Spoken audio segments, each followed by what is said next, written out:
प्यारे बच्चों, आज हम अपने लिखित प्रश्न अपना तीसरा पाठ मेरी गाय का लिखित प्रश्न का दूसरा भाग करेंगे, जो कि बहुविकल्पीय प्रश्न।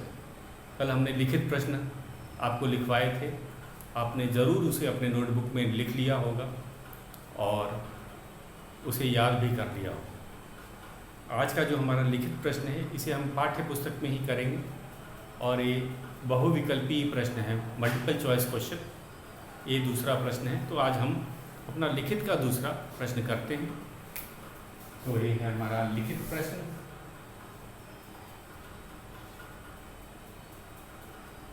लिखित का दूसरा, सही उत्तर के सामने, सही उत्तर के सामने, सही उत्तर के सामने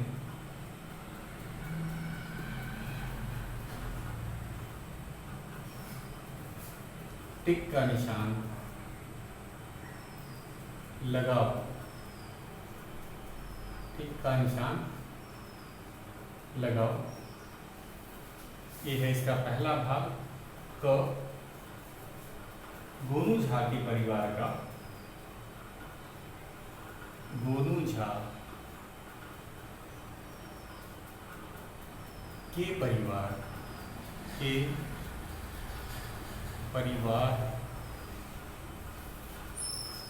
का पेशा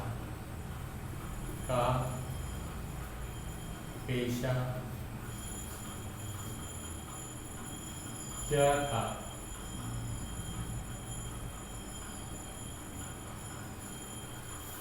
तो पहला लिखा है खेती,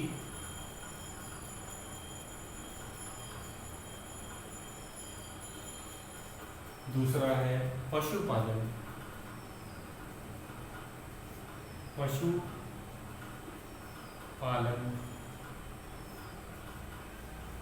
तीसरा है कथावाचक,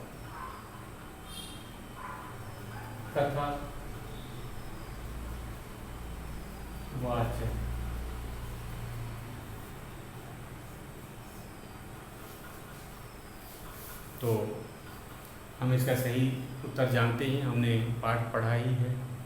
गोनू झा के परिवार का पेशा क्या था। पेशा का अर्थ होता है व्यवसाय, आपको मैंने बताया था। पेशा का अर्थ होता है व्यवसाय, और गोनू झा का पेशा था कथावाचक। वे लोगों को कथा सुनाते थे, तभी उनके कहा था कि उनके स्वभाव में श्रद्धा और भक्ति का भाव भी आते हैं।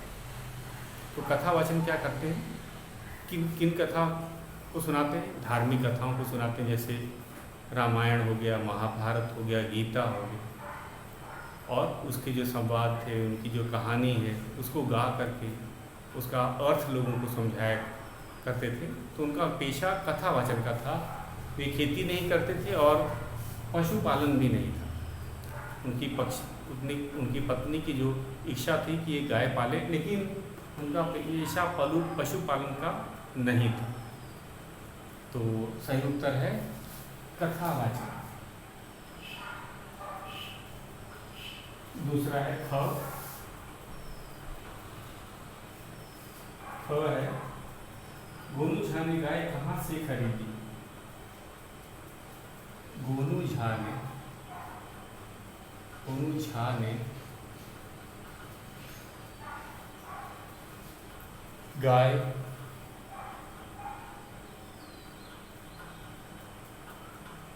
कहाँ से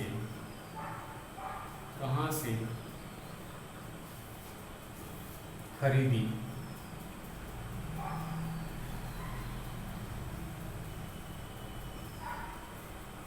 कहाँ से खरीदी। पहला है तेजपुर के मेले से।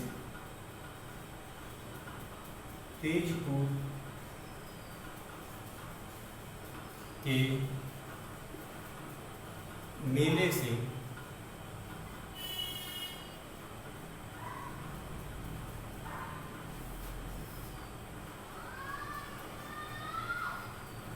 सोनपुर के मेले से, सोनपुर के मेले से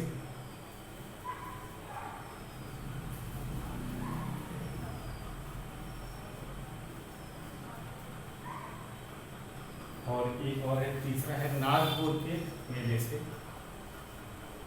नागपुर के मेले से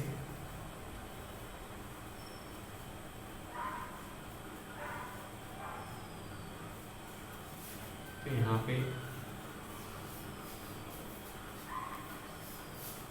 तो जैसा कि पाठ में ही लिखा था बच्चों कि जब उनके बहाने नहीं चले, पत्नी ने जान देने की धमकी दी, तो वे सोनपुर के मेले चले गए गाय खरीदने के लिए। सोनपुर में पशुओं का बड़ा मेला लगता है और वहाँ से उन्होंने एक अच्छी सी गाय भी खरीदी थी।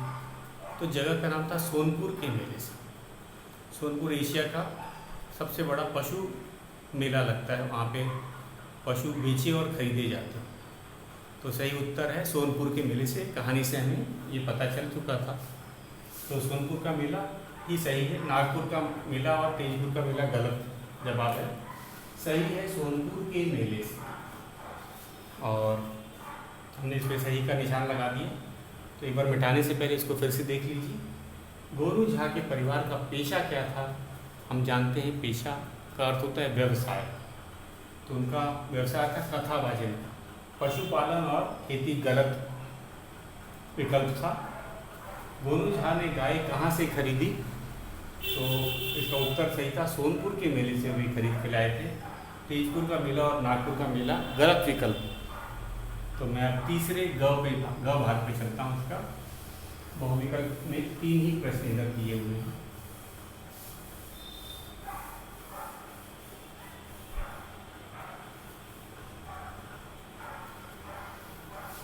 तो तीसरा है हमारा ग। गोनू झा, गोनू झा, गोनू झा, गोनू ने क्या चिल्लाकर, क्या चिल्लाकर, चिल्ला कर गांव वालों को इकट्ठा किया, गांव वालों को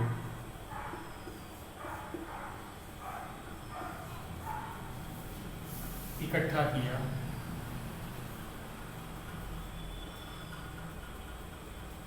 इकट्ठा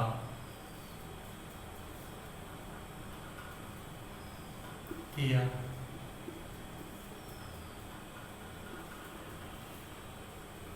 पहला विकल्प है बचाओ बचाओ, बचाओ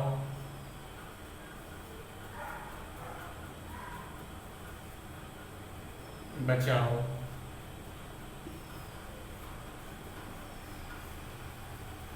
चोर चोर, चोर चोर, तीसरा है गाय आ गई, गाय आ गई,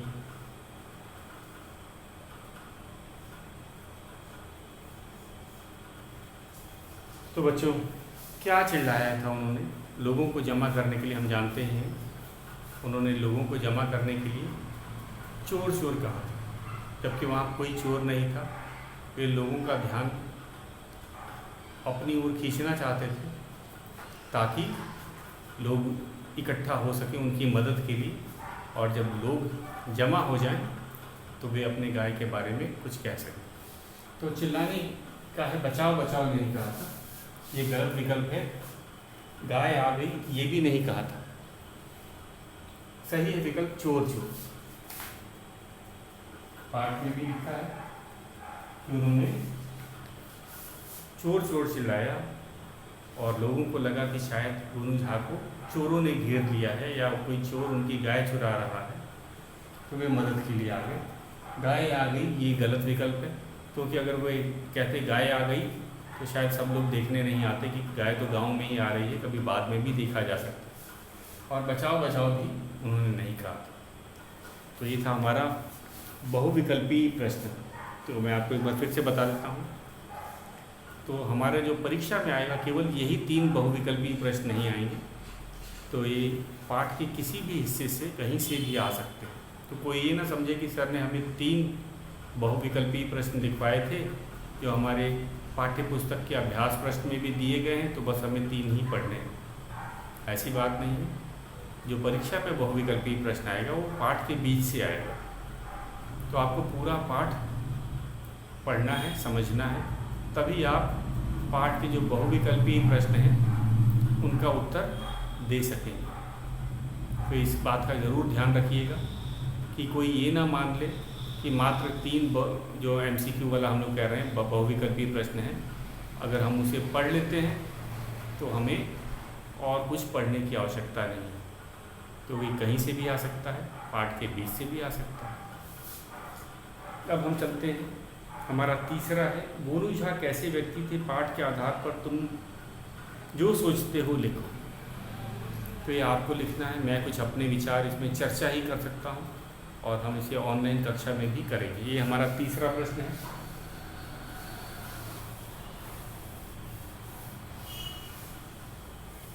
ये हमारा लिखित का तीसरा प्रश्न।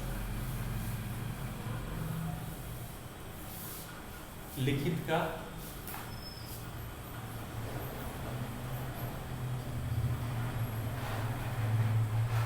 का तीसरा प्रश्न, गोनू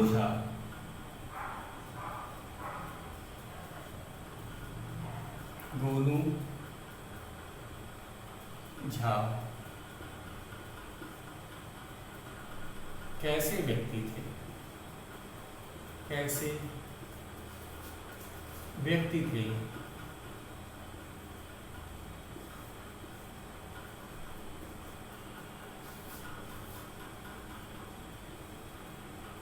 पाठ के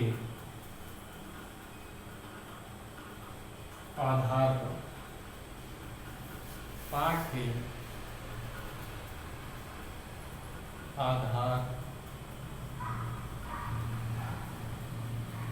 पर तुम जो सोचते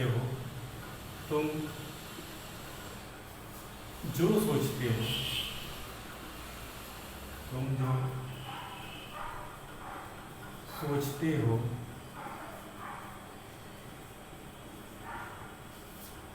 लिखो।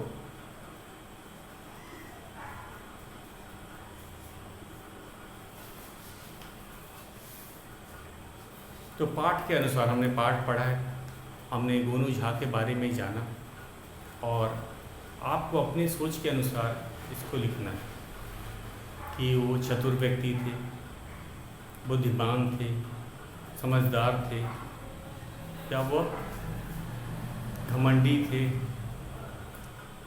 वे लोगों को तंग करना चाहते थे। आप कुछ भी लिख सकते हो। आपको पाठ के अनुसार आपने पढ़ रखा है, तो आपकी सोच क्या है। तो अगर कोई मुझसे पूछेगा तो आपकी सोच मेरे से अलग हो सकती है। तो कोई ये ना सोचे कि जो सर बोल रहे हैं, हमने ऑनलाइन क्लास में भी इस पर चर्चा करनी है, तो आप अपनी सोच के अनुसार इस पर लिखें। तो मैं तो कहूँगा गोनू झा बहुत ही समझदार व्यक्ति और उनका जो जवाब होता था वो तर्कपूर्ण होता था। पाठ में भी लिखा गया है कि दरबार में भी वे अपने तर्कपूर्ण जो जवाब के कारण जाने जाते थे।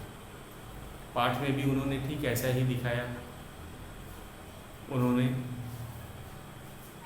जब गाय खरीदा, गांव के पास पहुंच रहे थे, तो उन्हें याद आया कि गांव वाले तो इसके बारे में सैकड़ों प्रश्न पूछेंगे और सैकड़ों बार मुझे जवाब देना पड़ेगा।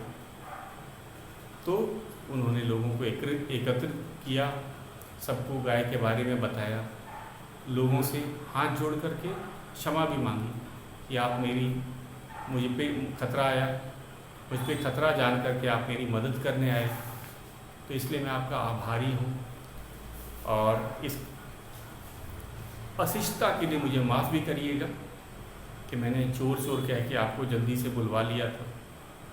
लेकिन उनका जो तर्क था कि लोगों की भी गलती है, वो एक चीज़ बार बार क्यों पूछते हैं, और बार बार पूछने से और जवाब देने से समय की बर्बादी होती, समय अमूल्य होता है, ये सब जानते हैं, लेकिन इसका कोई पालन नहीं करता। तो यही बात उन्होंने गांव वालों को प्यार से समझाई। उनका जो तर्क था वो बहुत सही था कि लोगों की भी बुरी आदत है, मैं ही केवल दोषी नहीं हूँ। और लोगों ने, हमने देखा लोगों की जो प्रतिक्रिया थी वे भी साधारण ही था, किसी ने गोनू झा को भला बुरा भी नहीं कहा, क्योंकि उनकी जो बात थी, उनका जो तर्क था वो एकदम सही था, अपने जगह पे एकदम सही था कि हमें समय की कद्र करनी चाहिए और उस व्यक्ति का भी ध्यान रखना चाहिए जिसे कि एक जैसे सवाल सैकड़ों बार देने पड़ते। तो मैं तो कहूँगा कि गोनू झा बहुत ही समझदार व्यक्ति थे और वे दरबार में तो प्रसिद्ध थे ही। वे अपनी पत्नी की भी बात माने, वे अपनी जिद पे नहीं अड़े रहे। पत्नी के कहने पे वे आखिर सोनपुर के मेले में उन्होंने गाय भी खरीदी ताकि उतनी उनकी पत्नी भी उनसे दुखी ना हो, उसकी भी इच्छा उन्होंने पूरी की। और गांव वालों के भी जो जवाब थे एक साथ देकर हम कहेंगे समय की बर्बादी उन्होंने रोकी। तो मेरे ख्याल से गोनू झा बहुत ही समझदार व्यक्ति थे और इस कारण ही वे मिथिला नरेश के दरबार में विदूषक रखे गए होंगे, क्योंकि उनका तर्क बहुत अच्छा था और उनका हम कहेंगे जो विदूषक का कार्य होता है हंसी मजाक करके लोगों को खुश रखना, समझदार और तर्कपूर्ण बातों से लोगों का ध्यान आकर्षित करना, वे अपने इस काम में बहुत ही निपुण थे। तो ये था मेरा तर्क। तो आप अपने अनुसार इसे लिख सकते हैं। तीसरा प्रश्न है, चर्चा हम करेंगे इसे ऑनलाइन कक्षा में। तो ये इसे आपको तैयार करना है तीसरे प्रश्न को। हो सके तो अपने रफ कॉपी में भी आप लिख सकते हैं, चर्चा के बाद ही इसे नोटबुक में लिखा जाए। तो ऑनलाइन कक्षा में इस पर चर्चा होगी और जो आपकी पसंद होगी, क्योंकि हर बच्चे की अपनी इसमें सोच हो सकती है, जरूरी नहीं कि सब बच्चों की सोच मेरे से मिले, तो उसके अनुसार ही लिखा जाएगा। तो ये चर्चा के ही बाद इसे नोटबुक में आपको लिखना है और चर्चा कल ही होगा ऑनलाइन कक्षा में। अब आज हम चलेंगे भाषा से। ये व्याकरण से संबंधित प्रश्न होते हैं, इसको हम पहले लिखते हैं, समझते हैं और पढ़ते हैं, क्योंकि ये प्रश्न ही है समझो और पढ़ो और व्याकरण से संबंधित प्रश्न है। तो हमने लिखित कर लिया है, अब भाषा से के अंतर्गत आ हमारा लिखित कार्य पूरा हो चुका है।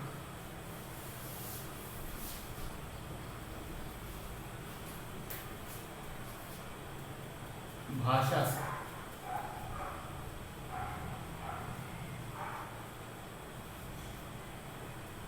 पहला है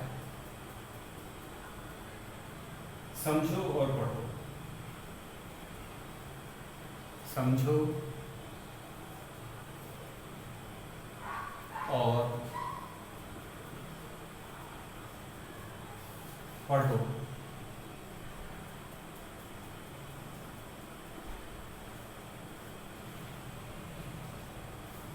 तो ध्यान दीजिएगा, जो क है, क त हलंत जमा स, ये क्या बनाता है? ये बनाता है त स, आधा त पूरा स। और इससे बनने वाले जो उदाहरण हैं हम कहेंगे वत्स,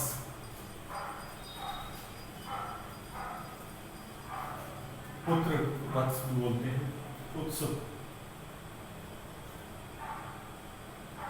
उत्सुक। अगला शब्द है उत्साह,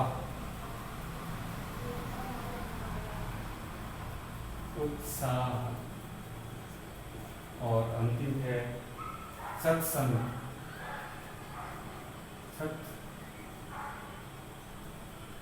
सन। तो आधा त और पूरा स, तस।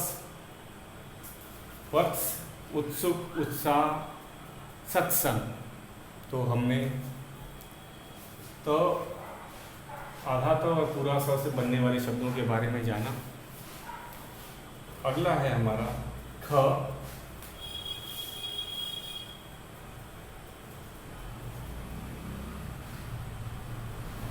ख है श हलंत जमा क, ये बना शक। आधा श पूरा क। बनने वाले शब्द हैं शुष्क। बनने वाले शब्द हैं शुष्क। दूसरा है मस्तिष्क। मस्तिष्क, मस्तिष्क।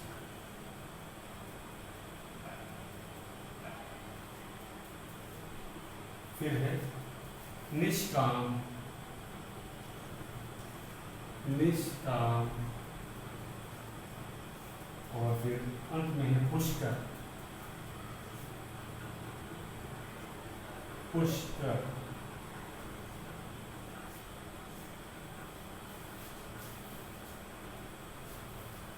आगे चलते हैं। ग। ग है स हलंत जमा य। क्या बना? आधा स और य। इससे बनने वाले शब्द हैं स्याही। स्याही। फिर है हास्य। हास्य। फिर है रहस्य। रहस्य। और अंतिम शब्द है तपस्या। तपस्या। अगला शब्द है हमारा घ।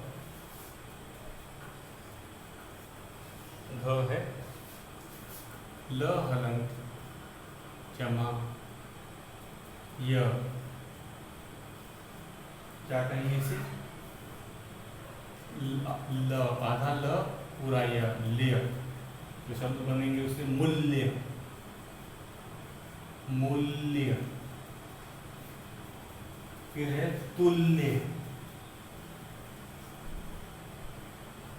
तुल्य। उसके बाद है बाल्यकाल। बाल्य काल। फिर है शल्य क्रिया। शल्य क्रिया। शल्य क्रिया। अब एक और है पांचवा, इसको भी हम लिख लेते हैं, फिर पढ़ते हैं और समझते हैं इसके बारे में।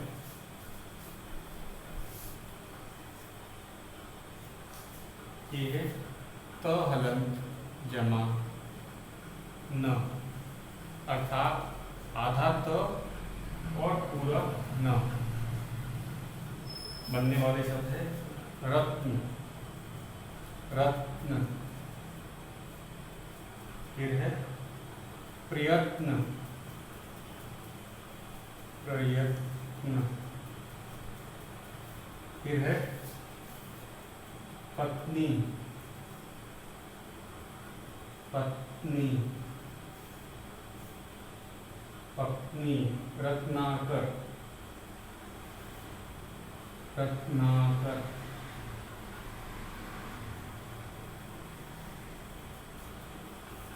रत्नाकर। तो ध्यान दीजिएगा इसको, समझो और पढ़ो। इसके अंदर हम क्या देख रहे हैं कि एक जिसे हम कहेंगे त व्यंजन जो है स के साथ मिल रहा है।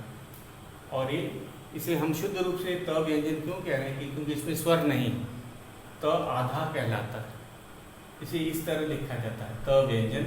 इसमें अ का स्वर नहीं, ये जो है इसमें स में अ मिला हुआ है, इसे इसलिए पूर्ण रूप से इसे लिखा जाता है। तो तस् से क्या बनने वाला है? वत्स्य, उत्सुक, उत्साह, सत्संग। उच्चारण पे ध्यान देना है। पहला शब्द है आधा त पूरा स, और तस इसका उच्चारण है तो ये है। इनसे बनने वाले शब्द कौन कौन से? वत्स, पुत्र को कहते हैं, उत्सुक, जानने की इच्छा, उत्साह, जोश को, उत्संग, सत्संग, अच्छे लोगों का संग को सत्संग कहा जाता है। तो एक बार फिर से देखते हैं, आधा त पूरा सा, वत्स, उत्सुक, उत्साह, सत्संग,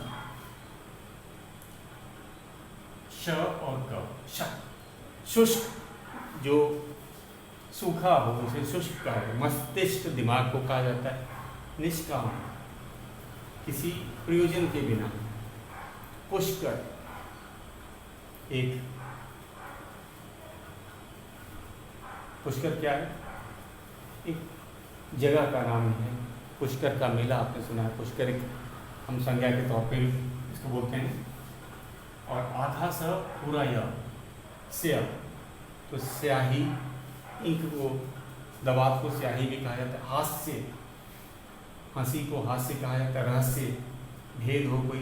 तपस्या, ये सब क्या है? इसमें आधा स और पूरा य आया है।